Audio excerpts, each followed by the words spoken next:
Eu escolhi o tema inteligência artificial, nossa imagem e semelhança, porque ainda hoje, muito do que nós fazemos, do que nós sabemos, do que nós desenvolvemos em relação à inteligência artificial, tem a ver com nossas crenças, com nossos valores, com os nossos preconceitos. Então, que inteligência artificial nós vamos ter se nós pensarmos que ela é criada à nossa imagem e semelhança? E eu começo contando uma história para vocês. Eu gosto bastante de contar histórias, então vou trazer algumas aqui que vão ilustrar um pouco mais o panorama da inteligência artificial no nosso dia a dia. Como ela nos impacta, como ela nos influencia, como ela pode nos ajudar. Agora, no hemisfério norte é verão.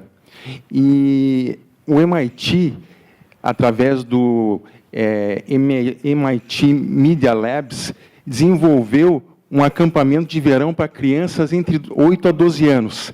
E esse acampamento tem a seguinte ideia: é trabalhar com inteligência artificial e ética. Ou seja, as crianças vão aprender nesse acampamento o que é inteligência artificial e o que é ética. E eu estava lendo alguns relatos de crianças falando o que elas estavam aprendendo, e elas disseram o seguinte: quando nós começamos, ou quando eu comecei a participar do acampamento, eu achava que inteligência artificial sabia tudo. E agora eu descobri que não é assim. A inteligência artificial sabe na medida do conhecimento daqueles que a desenvolveram. Então é sobre isso que a gente vai conversar um pouquinho. Eu gosto sempre, nas minhas apresentações, de fazer referências à nossa cultura. Talvez vocês já tenham assistido, esse filme é muito interessante, ele é de 1927, é um clássico da ficção científica, ele foi produzido pelo cineasta austríaco Fritz Lang, é chamado Metrópolis. Esse filme, talvez, para os padrões de hoje, ele seja um pouco cansativo de assistir, mas é muito interessante a história que ele conta. E um dos principais personagens é justamente esse robô. E vejam que o robô, já naquela época, já foi produzida a imagem e a semelhança de nós, né? Por que não uma girafa? Por que não um hipopótamo, um robô? Mas foi um ser humano, né? Então, realmente, a referência que nós temos, quando nós desenvolvemos robôs e programas de inteligência artificial, é aquilo que nós trazemos conosco: preconceitos, valores, crenças limitantes. Então, pessoal, só uma pequena reflexão. Nós não somos muito bons para avaliar os riscos. Aquelas atividades que já entraram no nosso dia a dia, que fazem parte da nossa rotina, talvez, muitas vezes, a gente não avalie se elas trazem algum risco, algum perigo, alguma questão que nos pede mais atenção. Ao contrário daquelas que nos desafiam, daquelas que são atividades fora da nossa rotina. Nós tendemos a considerá-las talvez mais problemáticas ou perigosas do que a nossa rotina do dia a dia. Eu trago um exemplo. A maior parte aqui não considera que dirigir um carro é uma atividade perigosa, né? A não ser, como o doutor Alexandre falou, que seja um carro aí que foi programado para selecionar quem quer atropelar, não é verdade? Mas vejam só, num acidente, a chance de óbito é de 1 em 114 num acidente de carro. Enquanto muitas pessoas têm medo de voar, mas os aviões são muito mais seguros do que os carros. Mas, na maior parte das vezes, a gente acaba ficando muito mais ansioso dentro de um avião do que de um carro, não é verdade? Então, pessoal, a verdade é que, dependendo das circunstâncias, nós podemos ser muito mais incompetentes em perceber as questões do dia a dia que nos cercam do que aquelas que são novas. E nessa incompetência, eu não sei se essa seria a melhor palavra a usar, mas eu quis dar ênfase.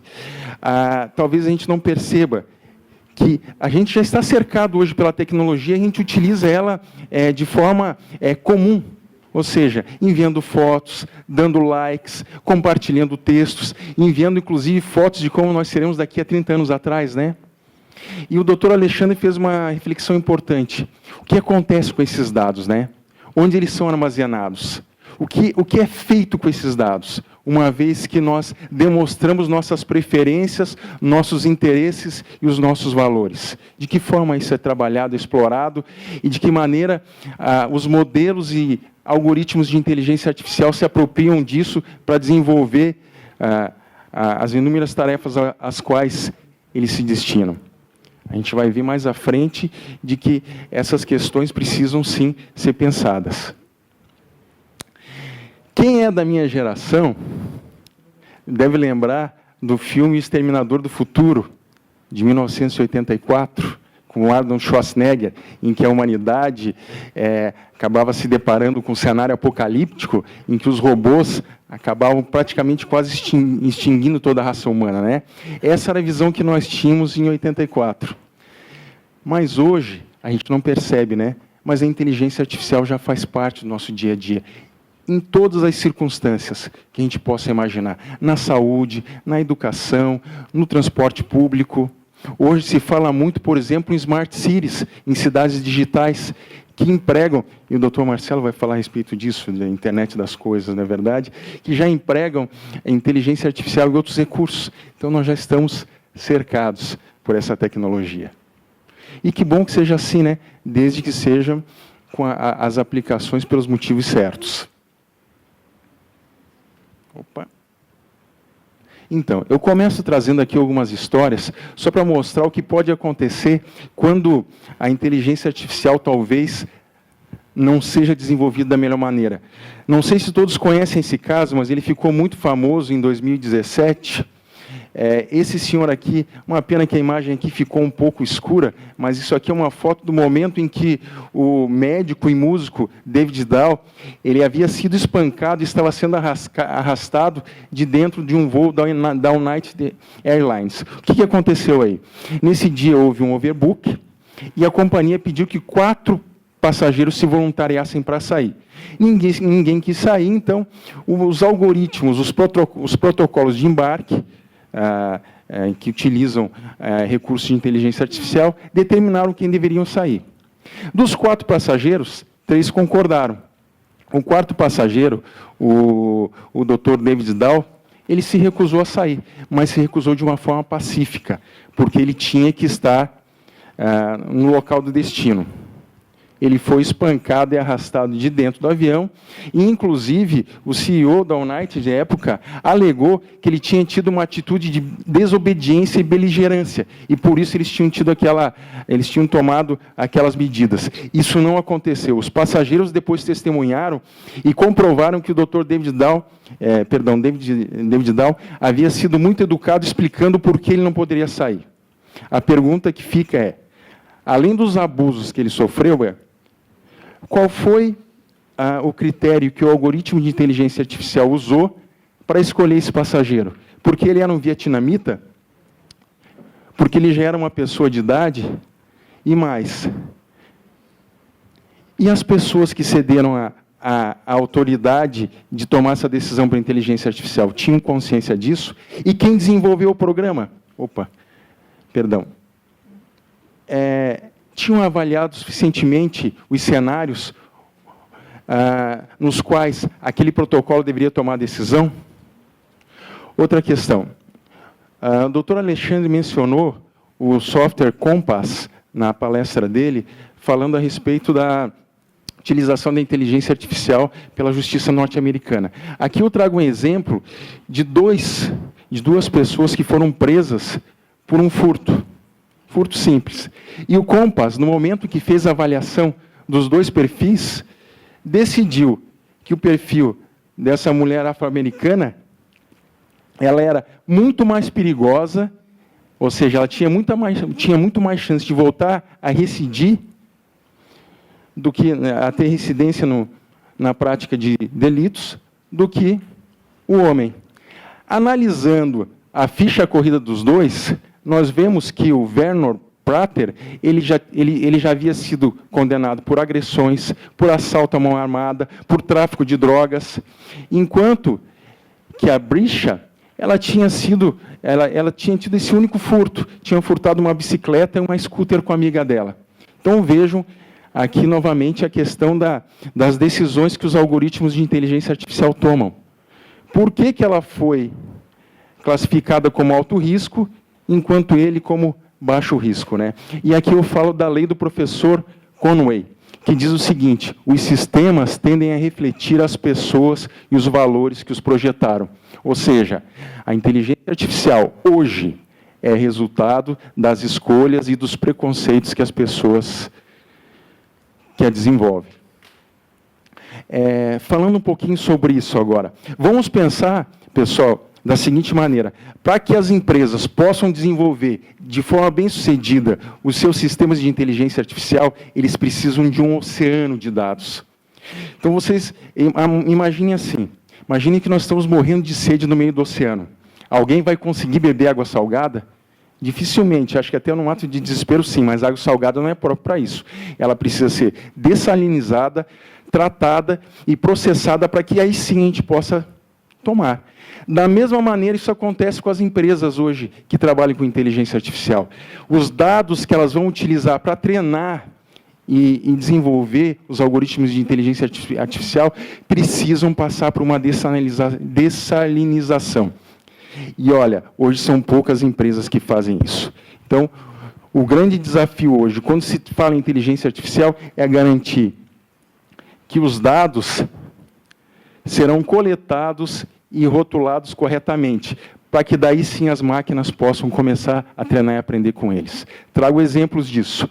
Começo falando sobre o caso do Watson Health, que em 2010 ficou muito famoso porque, no meio médico, porque conseguiu esse algoritmo, esse modelo, não sei como chamar exatamente, mas o IBM Watson, conseguiu fazer alguns diagnósticos muito complexos. Inclusive, ficou muito famoso o caso de uma criança de 9 anos que tinha uma doença rara chamada doença de Kawasaki que ninguém conseguia descobrir. E o Watson percebeu. A IBM viu aí uma grande oportunidade comercial e começou a pressionar as equipes de desenvolvimento para que evoluíssem o mais rápido possível, para que o milagroso Watson pudesse estender a sua capacidade de diagnóstico a outras áreas da saúde.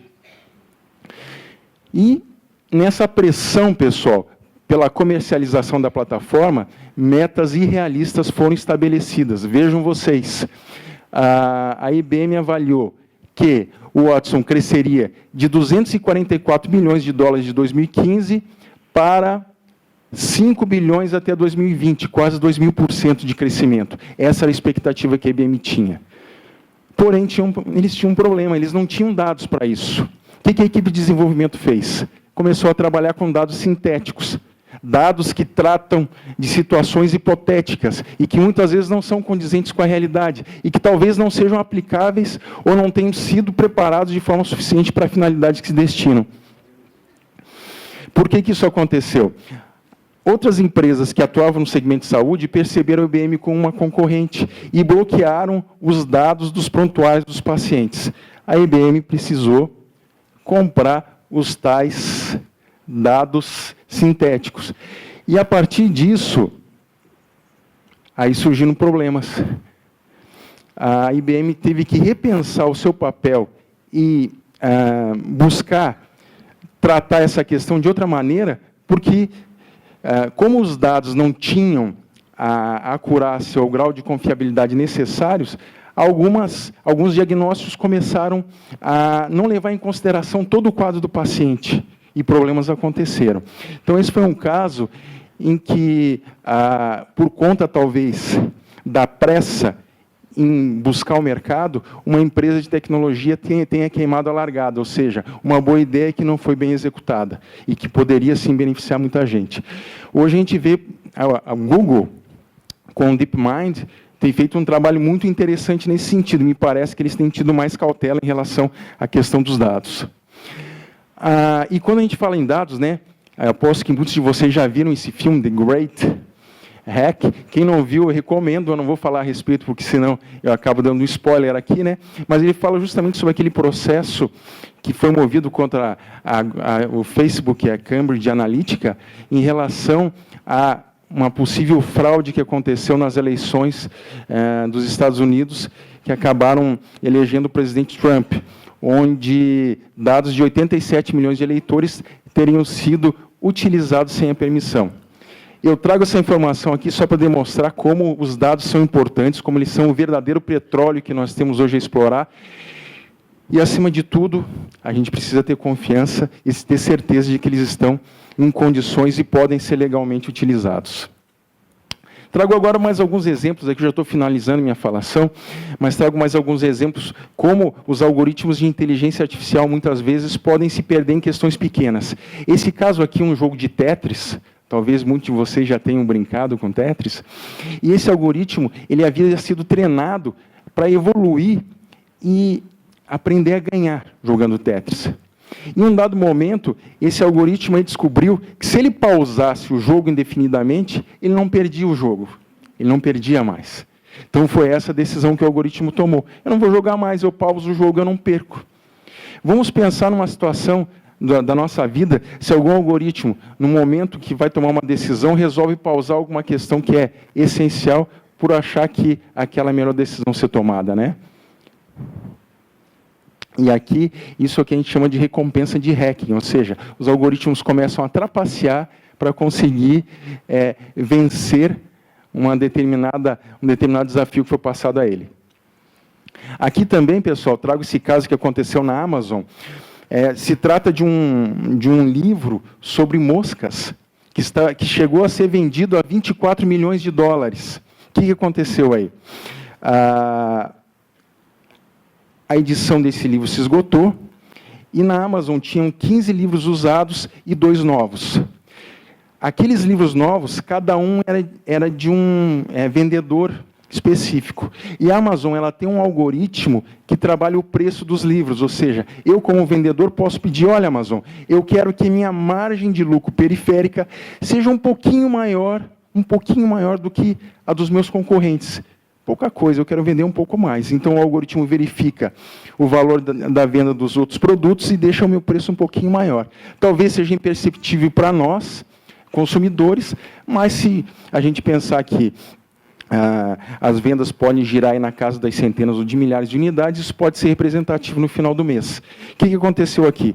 Os algoritmos da Amazon entraram numa guerra de preços. Então, como só tinha 2 livros novos e algumas pessoas estavam buscando fazer a compra, um algoritmo aumentava um pouquinho o preço, o outro aumentava um pouquinho mais, aí o outro aumentava. Essa guerra de preço foi subindo até chegar à soma de quase 24 milhões de dólares. Então, aqui nós tivemos uma situação em que, existindo uma competição entre os algoritmos, acabou por envenenar um sistema inteiro. Como recomendação aí, para quem tiver interesse ou quiser conhecer um pouco mais a respeito do assunto, eu trouxe 2 livros. Esse aqui é o livro da MWeb, é chamado de Big Nine, eu já tive a oportunidade de ler, é muito interessante.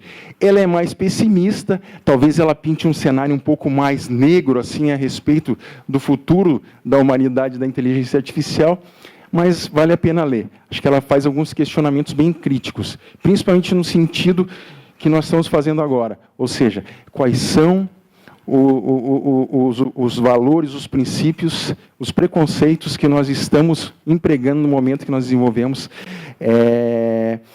sistemas de inteligência artificial. E ela faz uma crítica às Big Nines, aí, que são 3 grandes empresas chinesas, o Baidu, o Alibaba e a Tencent, e as empresas americanas Google, Microsoft, Amazon, Facebook, IBM e Apple, no sentido de que talvez essas empresas, em busca da lucratividade, acabem esquecendo questões éticas, ou deixem as questões éticas em segundo plano. Na outra banda, eu recomendo o livro do Byron Reese, chamado The Fourth Age, ou A Quarta Era. Esse livro aqui é muito legal, eu gostei de ler, porque ele tem uma visão diferente. O autor acredita, sim, que a tecnologia tem mudado a forma como nós, seres humanos, crescemos e evoluímos, mas de uma maneira positiva. Ou seja, se a gente colocar na balança os prós e os contras, a gente vai ter muito mais prós do que contras. E ele, assim, tem uma visão muito positiva. Eu gostei muito desse livro. Ele é bem abrangente, de fácil leitura. Recomendo quem tiver interesse. Enfim, eu procurei não me alongar muito, porque os outros palestrantes têm aí temas muito interessantes a tratar. O que eu quis trazer foi justamente isso, que a gente tenha consciência de que a inteligência artificial não é infalível, não é bala de prata, e ela está muito relacionada a capacidade e a competência das equipes que estão desenvolvendo aquela inteligência e também, talvez, também relacionados aos objetivos comerciais das empresas que estão por trás do desenvolvimento. Então, minha recomendação é: sejamos críticos. A inteligência artificial, sim, pode nos ajudar em muito, mas, acima de tudo, sejamos críticos, porque ela está aprendendo ainda. Ou nós estamos aprendendo a como tratar a inteligência artificial com ética, com bons princípios, sempre pensando no bem maior. Pessoal, era isso que eu tinha a dizer. Muito obrigado. Obrigado, Sandra, pela oportunidade. Obrigado a todos e desejo um bom evento a todos vocês.